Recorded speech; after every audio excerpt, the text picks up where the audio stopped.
დღევანდელ ვიდეოში ვცლად მიმოვიხილავთ თუ რას უნდა ველოდოთ დაანონსებული არაბული ინვესტიციისგან. ზოგადად რას ნიშნავს პირდაპირი უცხოური ინვესტიცია განსაკუთრებით განვითარებადი ქვეყნის კონტექსტში. არის თუ არა ის განვითარების მომტანი თუ პირიქით ქვეყნის დაქვემდებარებაა საერთაშორისო კაპიტალისთვის. მოისმენთ რა პოზიციები აქვთ სოფლიოში წამყვან ეკონომისტებს და როგორია სხვა ქვეყნების გამოცდილება.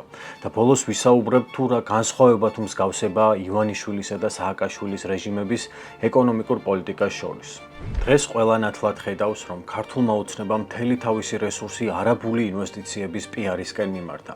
ხელისუფლების ყველა მედია, ტრიბუნა და ოფიციალური არხი ერთი და იგივე მესიჯს იმეორებს. ეს არის ქვეყნისთვის ისტორიული შანსი. დღეს ჩვენ საფუძველს უყრით პროექტს, რომელიც თავის შინაარსით და მოცულობით ახალ ისტორიულ თავს წერს ჩვენი ქვეყნის განვითარების ისტორიაში. ეს არის დამოუკიდებელ საქართველოში ყველაზე მსხვილი ინვესტიცია, ასეთ დიდი ინვესტიციას, რომელიც ხორციელდება საქართველოში, ასეთი სახის ინვესტიცია საქართველოში არასდროს შემოსულა. როგორც კი ვინმე შეკითხვებს სვამს კონტრაქტის პირობებზე, მიწის ფაზზე, გარემოზე, ეკონომიკურ რისკებზე და ზოგადად რას მოუტანს ამ ტიპის პროექტი ქვეყანას, ხელისუფლება მას მყისიერად დესტრუქციულ ძალად, deep state-ის აგენტად ან ანტისახელმწიფოებრივ ოპონენტად აცხადებს. როგორ არ უნდა გიყვარდეს შენი ქვეყანა, რომ ამ ტიპის ინვესტიციებს შეეწინააღმდეგო იაფი ქსენოფობიური სტილის კამპანიები პროექტის წინააღმდეგ დარაზმულ ანტიქართული მოძრაობის ადამიანებს, რომ უსამშობლო აგენტურის მიერ საზოგადოებაზე თავსმოხვეული ცდელობა ციცურეზე აგებული ანტისახელმწიფოებრივი კამპანია, რომელიც საქართველოს არაკეთილმოსურნეებმა და მათმა ადგილობრივმა აგენტურამ ამ უპრეცედენტო და უნაკლო საინვესტიციო პროექტის წინააღმდეგ წამოიწყეს. როცა მთავრობა ასეთი მონდომებით იცავს ბიზნეს გარიგებას, კიდევ უფრო მძაფრდება კითხვა. ვის ინტერესს ემსახურება ეს პროექტი? ქვეყნის თუ მცირე გავლენიანი ჯგუფის? სანამ ამ კითხვაზე პასუხს გავცემ და კონკრეტულად ამ პროექტს განვიხილავთ, მნიშვნელოვანია გავიგოთ, რას ნიშნავს ზოგადად პირდაპირი უცხოური ინვესტიცია და რატომ იქცა ის საქართველოში რელიგიურ დოგმად. საბჭოთა კავშირის დაშლის შემდეგ საქართველო ნეოლიბერალური ექსპერიმენტის ერთ-ერთ ყველაზე რადიკალურ ლაბორატორიად გადაიქცა მსოფლიოში. საერთაშორისო საფინანსო ინსტიტუტების, IMF-ის, მსოფლიო ბანკის მოთხოვნითა და ადგილობრივი ელიტების მონდომებით, რომლებიც თვითონვე იღებდნენ სარგებელს ამ პოლიტიკებიდან განხორციელდა სწრაფი პრივატიზაცია, დერეგულაცია, გადასახადების მკვეთრი შემცირება, სახელმწიფო ეკონომიკური ინსტრუმენტების გაუქმება და ბუნებრივი რესურსების გადაცემა გლობალური კაპიტალისთვის. სწორედ ამიტომ პირდაპირი უცხოური ინვესტიცია პოსტსაბჭოთა სივრცეში გადაიქცა არა უბრალოდ ერთ-ერთ ხელსაწყოდ, არამედ მთელი ნეოლიბერალური მოდელის საყრდენად, როგორც განვითარების ერთადერთი გზა, რაც იყო ვაშინგტონის კონსენსუსის კლასიკური რეცეპტი. გახსენი ყველაფერი, გაყიდე ყველაფერი, გააიაფე შრომა და დაელოდე, რომ გლობალური კაპიტალი მიგიყვანს განვითარებამდე. თუმცა დღეს თანამედროვე ეკონომიკის სფეროში ერთსულოვანია შეფასება. ამ გზით არც ერთი ქვეყანა არ განვითარებულა. ლათინური ამერიკის ქვეყნები, სადაც პირველად გამოსცადეს ეს პოლიტიკა, დღემდე განიცდიან სტაგნაციას, სიღარიბეს და მაღალ უთანასწორობას. აფრიკის ქვეყნები, სადაც IMF-ის რეცეპტები ყველაზე მკაცრად ხორციელდებოდა, დღემდე არიან სუსტი ინდუსტრიით და უცხოურ კაპიტალზე ტოტალურად დამოკიდებული ეკონომიკებით. სწორედ ამ გზას დაადგნენ პოსტსაბჭოთა ქვეყნების უმრავლესობა და 30 წლის შემდეგ ვხედავთ შედეგებს: ემიგრაცია, უმუშევრობა, მოძველებული ეკონომიკური სტრუქტურები და არაფორმალური სექტორის გაბატონება. ეკონომიკური განვითარება ასე არ ხდება. ამაზე დღეს მსოფლიოს ყველაზე ავტორიტეტული მეინსტრიმ ეკონომისტები პირდაპირ საუბრობენ. მაგალითად, დანი როდრიკი, ჰარვარდის პროფესორი, განვითარების ეკონომიკის ერთ-ერთი ყველაზე მნიშვნელოვანი ფიგურა პირდაპირ წერს. არც ერთი ქვეყანა არ განვითარებულა მხოლოდ ბაზრის გახსნით, ან მხოლოდ პირდაპირ უცხოურ ინვესტიციებზე დაყრდნობით. კემბრიჯის უნივერსიტეტის ერთ-ერთი ყველაზე გავლენიანი განვითარების ეკონომისტი ჰაჯუნ ჩანგი წერს: მდიდარი ქვეყნების მიერ შემოღებული წესები არ არის განვითარებადი ქვეყნების დასახმარებლად. ისინი შექმნილია საკუთარი უპირატესობების შესანარჩუნებლად. ჯოზეფ სტიგლიცი, ნობელის პრემიის ლაურეატი, მსოფლიო ბანკის ყოფილი მთავარი ეკონომისტი ადასტურებს: უცხოური ინვესტიციის დაპირებული სარგებელი ძირითად შემთხვევაში საერთოდ არ რეალიზებულა. რობერტ ვეიდი, ლონდონის ეკონომიკის სკოლის პროფესორი, განვითარების პოლიტიკის ერთ-ერთი ცენტრალური თეორეტიკოსი წერს: თავისუფალი ბაზრის იდეოლოგია ზღუდავს იმ პოლიტიკურ სივრცეს, რომელიც განვითარებად ქვეყნებს ჭირდებათ. შესაბამისად, უცხოური ინვესტიცია და ლიბერალიზაცია არ ქმნის განვითარებას კონკრეტული მიზანმიმართული პოლიტიკის გარეშე. მოდელი, რომელიც ჩვენ 30 წელია გამოგვიცხადეს როგორც ერთადერთი გზა, სინამდვილეში იყო პერიფერიის კონტროლის გლობალური მექანიზმი და არა განვითარების სტრატეგია. განვითარება იქ ხდება, სადაც ქვეყნები თავად განსაზღვრავენ საკუთარ ეკონომიკურ პოლიტიკას, იცავენ შიდა წარმოებას, ქმნიან ტექნოლოგიურ შესაძლებლობებს და აძლიერებენ შიდა კაპიტალს. დიახ, არსებობენ ქვეყნები, რომლებმაც უცხოური ინვესტიციები გამოიყენეს ეკონომიკური გარდაქმნისთვის, მაგალითად ირლანდიამ მაღალი ტექნოლოგიების სექტორში, სამხრეთ კორეამ მანქანათმშენებლობასა და თანამედროვე ელექტრონიკაში, ვიეტნამა კი ელექტრონიკის წარმოებასა და მსუბუქ ინდუსტრიებში. მაგრამ მათი წარმატება განპირობებულია არა ინვესტიციის რაოდენობით, არამედ იმით, რომ ამ ქვეყნებმა ინვესტიციები მიმართეს სტრატეგიული სექტორებისკენ, იქ სადაც იქმნება ცოდნა, ტექნოლოგია, ექსპორტზე ორიენტირებული წარმოება და შიდა ინდუსტრიული სიმძლავრეები და არა სასტუმროებისა და კორპუსების მშენებლობისკენ. ეს არის ის, რასაც საერთაშორისო ეკონომიკაში პროდუქტიულობის გამაძლიერებელ ინვესტიციას უწოდებენ. მაგრამ ეს მოდელი თვითონვე არ არის სრულყოფილი. ისიც ხშირად ეყრდნობა დაბალანაზღაურებად მკაცრ შრომით დისციპლინას და გლობალური კორპორაციების მიერ შექმნილ ექსპლუატაციურ პრაქტიკებს. მაგრამ მოდი ახლა ვნახოთ რა ხდება, როდესაც უცხოური ინვესტიციები ტურიზმსა და უძრავ ქონებაზეა მიმართული, როგორც ეს ჩვენ კონკრეტულ შემთხვევაშია. გლობალურად ეს სექტორები ქმნიან ექსპორტის ნაცვლად დახურულ, ანკლაურ მოხმარებას, ტექნოლოგიების ნაცვლად იაფი მშენებლობის ციკლებს, დროებით დაბალკვალიფიციურ შრომას უნარების ზრდის ნაცვლად, ერთჯერად ბუმს გრძელვადიანი კაპიტალის ნაცვლად, მოგების ოფშორებში გადინებას ადგილობრივი ღირებულების ნაცვლად. ეს არა კრიტიკოსების, არამედ გაეროს მთავარი ეკონომიკური უწყების პირდაპირი შეფასებაა. აი ციტატაც. უძრავ ქონებასა და ტურიზმში პირდაპირ უცხოურ ინვესტიციებს ყველაზე დაბალი განვითარების ეფექტი აქვთ ყველა მთავარ სექტორთან შედარებით. ანუ ასეთი ტიპის უცხოური ინვესტიცია ვერ ქმნის ეკონომიკის საფუძველს, ცოდნას, ექსპორტს და შიდა პროდუქტიულობას. საქართველოში 10 წლეულებია სწორედ ეს ხდება. უცხოური ინვესტიციების 70-80% მიდის უძრავ ქონებასა და მშენებლობაში. სექტორებში, რომლებიც იყენებენ მიწას და შრომას, მაგრამ არ ხდება ეკონომიკის სტრუქტურული განახლება. დაუკვირდით ერთ მნიშვნელოვან დეტალს. სააკაშვილი ბენდუქიძის მიერ გატარებული ნეოლიბერალური რეფორმები ქართული ოცნების მხრიდან არასდროს ყოფილა კრიტიკის საგანი. პირიქით, ოცნებამ იგივე ეკონომიკურ პროექტს ახალი მასშტაბი შეძინა. ნიშანდობლივია ისიც, რომ როგორც სააკაშვილის რეჟიმი, ასევე ივანიშვილის რეჟიმი ერთსა და იმავე არგუმენტს იმეორებს. 2005-2014 წლებში ერთ სულ მოსახლეზე მთლიანი შიდა პროდუქტის საშუალოს და ერთ სულ მოსახლეზე გადააჭარბებს 6%. ეს არის ძალიან მაღალი ციფრი და ეს არის 2014 წლამდე გათვლილი. იანვარ-სექტემბრის მონაცემებით, პირველი 3 კვარტალის 9 თვის მონაცემებით, ეკონომიკური მასშტაბი შეადგინა 7.7%. მაღალი ზრდის მაჩვენებელი ორივე რეჟიმისთვის იქცა პოლიტიკური ლეგიტიმაციის წყაროდ, რადგან ეს მათ აძლევს საშუალებას დაფარონ მთავარი, თუ ვინ იღებს სარგებელს ამ გზით. ეკონომიკური ზრდა არ არის თავისთავადი სიკეთე, ზრდა შეიძლება ხდებოდეს მიწის გაყიდვით, მშენებლობის ბუმით, უცხოური კაპიტალის შემოდინებით, ვალების ზრდით ან მასობრივი სტრუქტურული უთანასწორობით. უკანასკნელი 20 წელია სწორედ ამას უყურებთ ორი სხვადასხვა პოლიტიკური რეჟიმი ერთი და იგივე ეკონომიკური მოდელით. მოდელით, რომელიც ქმნის ზრდას, მაგრამ არა განვითარებას. სააკაშვილის დროს მაღალი ზრდა ძირითადად დერეგულაციით, სწრაფი პრივატიზაციით, იაფი შრომით და უცხოურ კაპიტალზე დამოკიდებულებით მიიღებოდა. ჩვენ კიდევ მეტად გავზრდით რეიტინგს და გადავხედავთ უკეთესობისკენ, თუ ენერგეტიკული სექტორი გაიზრდება და ჩვენ მომავალ წელს ვწევთ ძალიან დიდი ჰესების შენებლობას, უკვე დაწყებულია რამდენიმე მომავალ წელს იწყება ნესკრა, ხუდონი და ნამახვანიც იმედი მაქვს. ამიტომ ეს შესრულდება და ტურიზმი თუ გაიზრდება და ტურიზმი მომავალ წელს გაიზრდება დაახლოებით 700-800 ადამიანი მინიმუმ.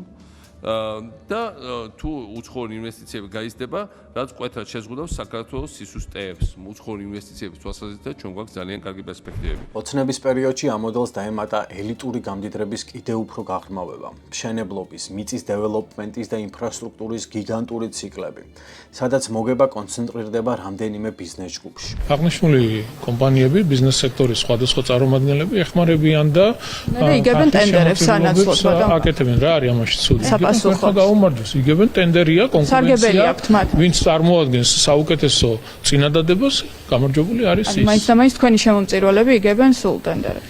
99% ქვეყანაში ბიზნეს სექტორის წარმომადგენელი არის ქართული ოცნების წარმომადგენელი. ეზრდა სინამდვილეში არის მაკროეკონომიკური ილუზია, ტიპური ნეოლიბერალური სტატისტიკური რიტორიკა, რომელიც მთლიანად ფარავს ისეთ კითხვებს, როგორია ეკონომიკის სტრუქტურა, სად ყალიბდება ღირებულება, ვინ იღებს მოგებას, არის თუ არა ზრდა ინკლუზიური, ხდება თუ არა შიდა ინდუსტრიის გაძლიერება, იზრდება თუ არა ქვეყნის ტექნოლოგიური და ინსტიტუციური შესაძლებლობები, ხდება თუ არა ეკონომიკური დამოკიდებულებები. არაბული ინვესტიციაც ამ კონტექსტში უნდა განვიხილოთ, რომელიც განვითარების პროექტი კი არა, გაცემის, გასხვისების მორიგი ეტაპია.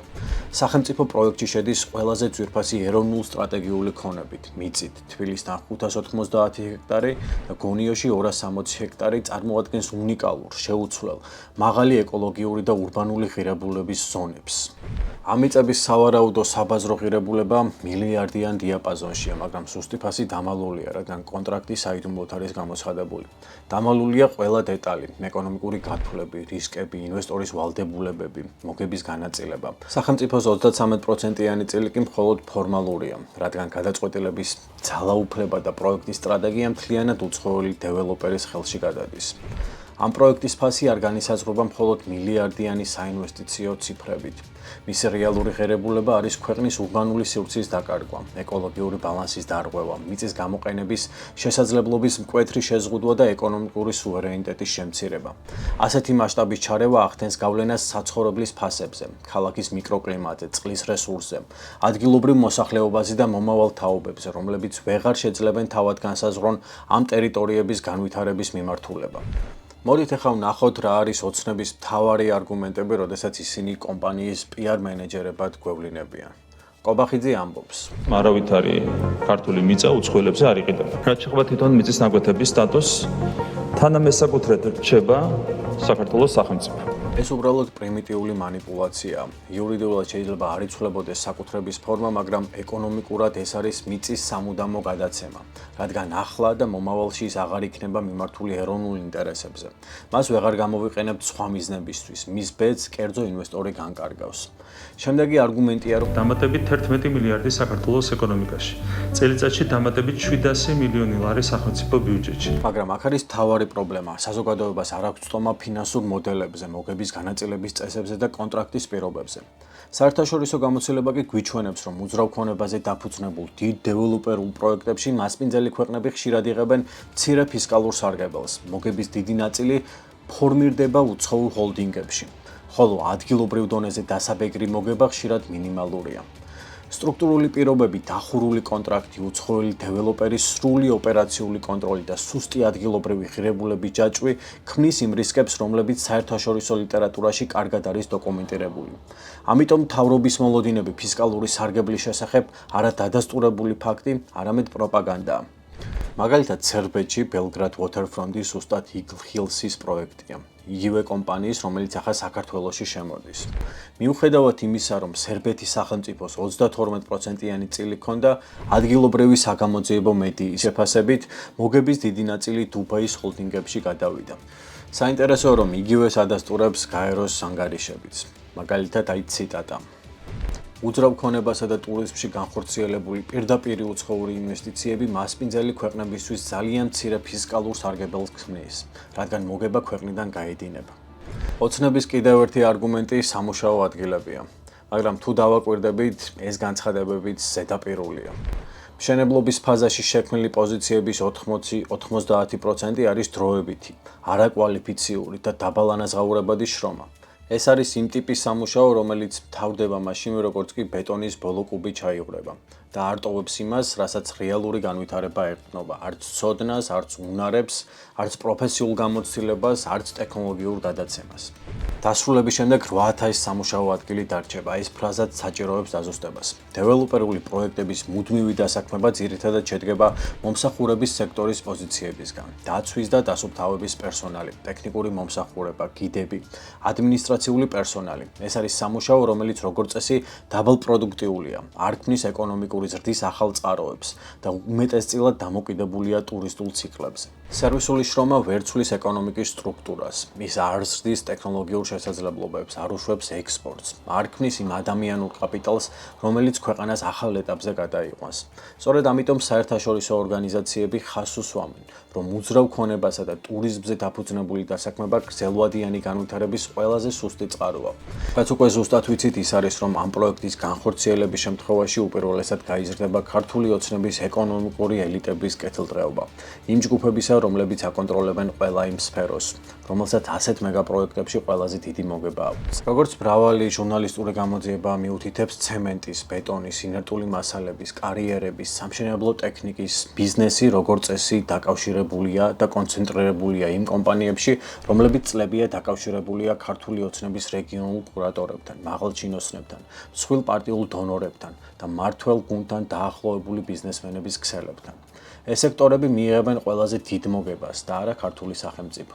განვითარება არ იწყება მაკეტებით, განვითარება იწყება განათლებით, მეცნიერებით, სამრეწველო პოლიტიკით, ადგილობრივი წარმოების დაცვით, ტექნოლოგიური შესაძლებლობების ზრდით, სახელმწიფო განვითარების ბანკით და იმ პოლიტიკით, რომელიც ხალხის ინტერესებზე დგას და არა სამშენებლო სამეწარმეო ბენეფიციართა ქსელზე. საქართველოში კი ნეოლიბერალური ეკონომიკა დომინანტ დოქტრინად დარჩა არა იმიტომ, რომ წარმატებულია, არამედ იმიტომ, რომ მას ელიტური ფუნქცია აქვს.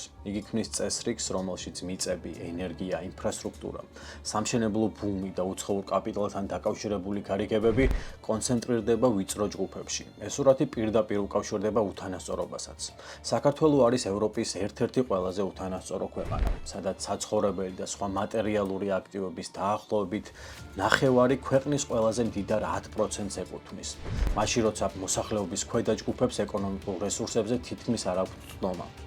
უნდა ითქვას ისიც, რომ ქართულ ოცნებასთან ერთად ოპოზიციაც ამ ნეოლიბერალური წესრიგის ნაწილია. არაბული ინვესტიციების, ჰესების ან სხვა მეგაპროექტების კრიტიკისას ისინი არასდროს სვამენ ეკონომიკურ საკითხებს, არ განიხილავენ რა გავლენას ახდენს ეს პროექტები ქვეყნის სტრუქტურულ განვითარებაზე, ადგილობრივ წარმოებაზე, ეკონომიკურ სუვერენიტეტზე. როგორც წესი, მათი რიტორიკა გადადის იდენტობასთან დაკავშირებულ საკითხებზე, მაშინ როცა ნამდვილი და მნიშვნელოვანი საკითხები ხელუხლებელი რჩება.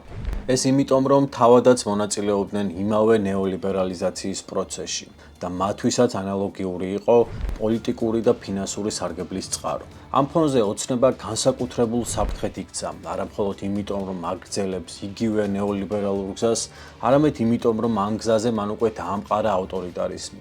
საიდუმლო კონტრაქტები, მიწების მასშტაბური გადაცემა, ასობით ჰესის პროექტი, კრიტიკული მედიის დევნა, აქტივისტების დაჭერა, ეს ყველაფერი ერთმანეთთან დაკავშირებული მოვლენებია. ეკონომიკური კონცენტრაცია იცავს პოლიტიკურ ძალაუფლებას, ხოლო ავტორიტარული პოლიტიკა იცავს ამ ეკონომიკურ კონცენტრაციას. თუ გვინდა წრე რეალურად გავარღვიოთ, აუცილებელია არა მხოლოდ პოლიტიკური ელიტების ცვლა, არამედ იმ ეკონომიკური წესრიგის გადახედვა, რომელმაც შექმნა ასეთი კონცენტრირებული სიმდიდრე, ძალაუფლება და უთანასწორობა. ეს ნიშნავს, რომ საზოგადოებას სჭირდება პოლიტიკური და სამოქალაქო თვითორგანიზება, რომელიც არა მხოლოდ რეჟიმის ცვლილებას, არამედ ეკონომიკური პოლიტიკის მიმართულების შეცვლას დააყენებს დღის წესრიგში. იმ მოთხოვნას, რომ საქართველოს ეკონომიკა უნდა ემსახურებოდეს ფართო საზოგადოებრივ კეთილდღეობას, განათლებას, წარმოებას, მეცნიერებას, ტექნოლოგიურ განვითარებას და არა ვიწრო ჯგუფების ინტერესებს, რომლებიც დღეს განსაზღვრავენ პოლიტიკურ პროცესს.